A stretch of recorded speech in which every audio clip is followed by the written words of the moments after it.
2. Trabalho. Quando você crescer, talvez não tenha um emprego. Não temos ideia de como será o mercado de trabalho em 2050. Sabemos que o aprendizado de máquina e a robótica vão mudar quase todas as modalidades de trabalho, desde a produção de iogurte até o ensino da yoga. Contudo, há visões conflitantes quanto à natureza dessa mudança e sua iminência. Alguns creem que dentro de 1 ou 2 décadas, bilhões de pessoas serão economicamente redundantes. Outros sustentam que, mesmo no longo prazo, a automação continuará a gerar novos empregos e maior prosperidade para todos. Estaríamos à beira de uma convulsão social assustadora? Ou essas previsões são mais um exemplo de uma histeria ludista infundada? É difícil dizer. Os temores de que a automação causará desemprego massivo remontam ao século XIX e até agora nunca se materializaram. Desde o início da Revolução Industrial, para cada emprego perdido para uma máquina, pelo menos um novo emprego foi criado. E o padrão de vida médio subiu consideravelmente. Mas há boas razões para pensar que desta vez é diferente e que o aprendizado de máquina será um fator real que mudará o jogo. Humanos têm 2 tipos de habilidades: física e cognitiva. No passado, as máquinas competiram com humanos principalmente em habilidades físicas, enquanto os humanos se mantiveram à frente das máquinas em capacidade cognitiva. Por isso, quando trabalhos manuais na agricultura e na indústria foram automatizados, surgiram novos trabalhos no setor de serviços que requeriam o tipo de habilidade cognitiva que só os humanos possuíam: aprender, analisar, comunicar e, acima de tudo, compreender as emoções humanas. No entanto, a inteligência artificial está começando agora a superar os humanos em um número cada vez maior dessas habilidades, inclusive a de compreender as emoções humanas. Não sabemos de nenhum terceiro campo de atividade, além do físico e do cognitivo, no qual os humanos manterão sempre uma margem segura. É crucial entender que a revolução da inteligência artificial não envolve apenas tornar os computadores mais rápidos e mais inteligentes. Ela se abastece de avanços nas ciências da vida e nas ciências sociais também. Quanto mais compreendemos os mecanismos bioquímicos que sustentam as emoções, os desejos e as escolhas humanas, melhores podem se tornar os computadores na análise do comportamento humano, na previsão de decisões humanas e na substituição de motoristas, profissionais de finanças e advogados humanos. Nas últimas décadas, a pesquisa em áreas como a neurociência e a economia comportamental permitiu que cientistas hackeassem humanos e adquirissem uma compreensão muito melhor de como os humanos tomam decisões. Constatou-se que todas as nossas escolhas, desde comida até parceiros sexuais, resultam não de algum misterioso livre-arbítrio, e sim de bilhões de neurônios que calculam probabilidades numa fração de segundo. A tão propalada intuição humana é, na realidade, a capacidade de reconhecer padrões.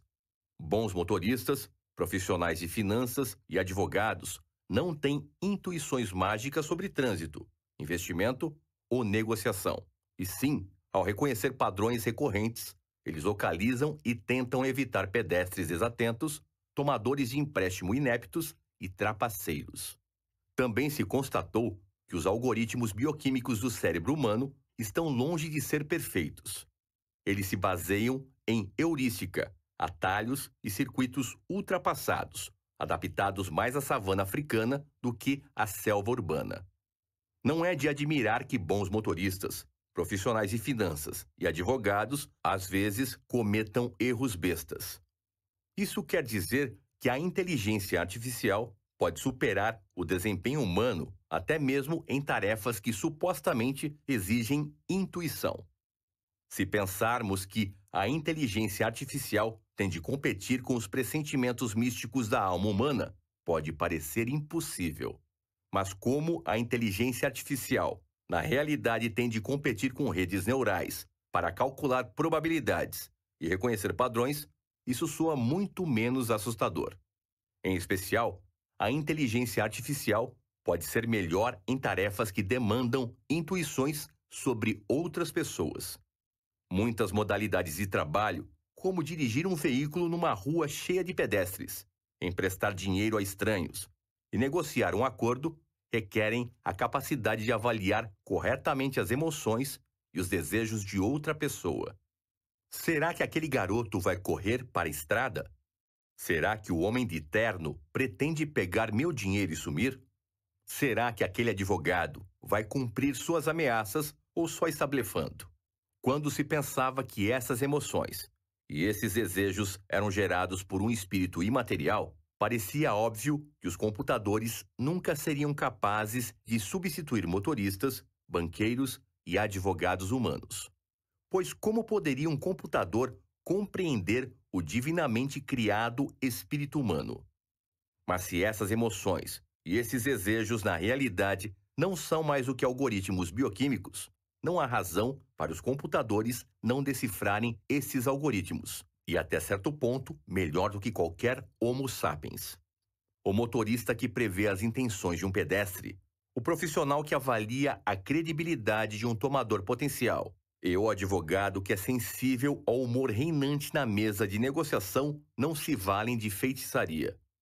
Sem que eles saibam, o cérebro deles está reconhecendo padrões bioquímicos ao analisar expressões faciais, tons de voz, movimentos das mãos e até mesmo odores corporais. Uma inteligência artificial equipada com sensores certos poderia fazer tudo isso com muito mais precisão e confiabilidade do que um humano. Por isso, a ameaça de perda de emprego não resulta apenas da ascensão da tecnologia da informação, mas de sua confluência com a biotecnologia. O caminho que vai do scanner de ressonância magnética ao mercado de trabalho é longo e tortuoso, mas ainda assim poderá ser percorrido em poucas décadas. O que os neurocientistas estão aprendendo hoje sobre a amígdala e o cerebelo pode permitir que computadores superem psiquiatras e guarda-costas humanos em 2050. E a inteligência artificial não só está em posição de hackear humanos e superá-los no que eram, até agora, habilidades exclusivamente humanas. Ela também usufrui de modo exclusivo de habilidades não humanas, o que torna a diferença entre a inteligência artificial e um trabalhador humano uma questão qualitativa e não apenas quantitativa. Duas habilidades não humanas especialmente importantes à inteligência artificial são a conectividade e a capacidade de atualização. Como humanos são seres individuais, é difícil conectar um ao outro e se certificar de que estão todos atualizados. Em contraste, computadores não são indivíduos e é fácil integrá-los numa rede flexível. Por isso, estamos diante não da substituição de milhões de trabalhadores humanos individuais por milhões de robôs e computadores individuais, mas provavelmente da substituição de humanos individuais por uma rede integrada. No que diz respeito à automação, portanto, é errado comparar as habilidades de um único motorista humano com as de um único carro autodirigido, ou as de um único médico humano com as de um único médico de inteligência artificial. Em vez disso, deveríamos comparar as habilidades de uma coleção de indivíduos humanos com as habilidades de uma rede integrada. Por exemplo, muitos motoristas não estão familiarizados com todas as regras de trânsito e, frequentemente, as transgridem. Além disso, como cada veículo é uma entidade autônoma, quando dois deles se aproximam do mesmo cruzamento ao mesmo tempo, os motoristas podem comunicar erroneamente suas intenções e colidir. Carros autodirigidos, em contraste, podem ser conectados entre si. Quando dois desses veículos se aproximam do mesmo cruzamento, eles não são duas entidades separadas, são parte de um único algoritmo. As probabilidades de que possam se comunicar erroneamente e colidir são, portanto, muito menores. E, se o Ministério dos Transportes decidir mudar qualquer regra de trânsito, todos os veículos autodirigidos podem ser atualizados com facilidade e exatamente no mesmo momento. E salvo a existência de algum bug no programa, todos seguirão o novo regulamento à risca. Da mesma forma, se a Organização Mundial de Saúde identificar uma nova doença ou se um laboratório produzir um novo remédio, é quase impossível atualizar todos os médicos humanos no mundo quanto a esses avanços. Em contraste, mesmo que haja 10 bilhões de médicos de inteligência artificial no mundo, cada um monitorando a saúde de um único ser humano, ainda se poderá atualizar todos eles numa fração de segundo. E todos serão capazes de dar uns aos outros feedbacks quanto às novas doenças ou remédios. Essa vantagem potencial de conectividade e capacidade de atualização é tão enorme que, ao menos em algumas modalidades de trabalho, talvez faça sentido substituir todos os humanos por computadores, mesmo que individualmente alguns humanos sejam melhores em seu trabalho do que as máquinas. Poder-se-ia contrapor que, ao se trocar indivíduos humanos por uma rede de computadores, perderemos as vantagens da individualidade. Por exemplo, se um médico humano fizer um diagnóstico errado, ele não vai matar todos os pacientes do mundo e não vai bloquear o desenvolvimento de todos os novos medicamentos. Em contraste, se todos os médicos são, na verdade, um único sistema, e se esse sistema comete um erro, os resultados podem ser catastróficos. No entanto, um sistema integrado de computadores pode maximizar as vantagens da conectividade sem perder os benefícios da individualidade. Podem-se rodar muitos algoritmos alternativos na mesma rede, de modo que um paciente numa aldeia remota na selva seja capaz de acessar com seu smartphone não apenas um único médico capacitado, mas 100 médicos de inteligência artificial diferentes, cujos desempenhos relativos são comparados o tempo inteiro. Você não gostou do que o médico da IBM lhe disse? Não tem problema. Mesmo que esteja enfurnado em algum lugar das encostas do Kilimanjaro, você pode contatar facilmente o médico da Baidu para ter uma segunda opinião. Os benefícios para a sociedade humana provavelmente serão imensos. A inteligência artificial em medicina poderia prover serviços de saúde muito melhores e mais baratos a bilhões de pessoas, especialmente para as que hoje não têm acesso algum a esses serviços. Graças a algoritmos de aprendizagem e sensores biométricos, um aldeão pobre, num país subdesenvolvido, poderia usufruir de uma assistência médica muito melhor usando seu smartphone do que a pessoa mais rica do mundo obtém hoje em dia no mais avançado dos hospitais urbanos. Da mesma forma, veículos autodirigidos poderiam oferecer às pessoas serviços de transporte muito melhores e reduzir a taxa de mortalidade por acidentes de trânsito.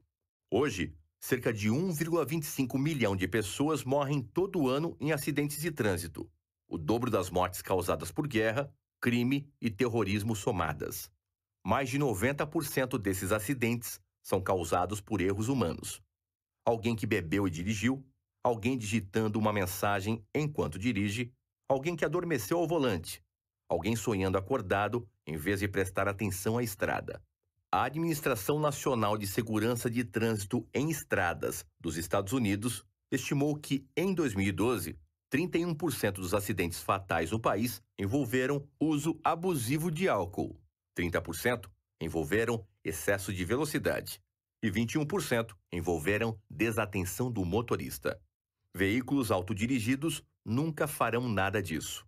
Embora tenham seus próprios problemas e limitações, e embora alguns acidentes sejam inevitáveis, espera-se que a substituição de motoristas humanos por computadores reduza mortes e ferimentos na estrada em cerca de 90%. Em outras palavras, a mudança para veículos autônomos pode poupar a vida de 1 milhão de pessoas por ano.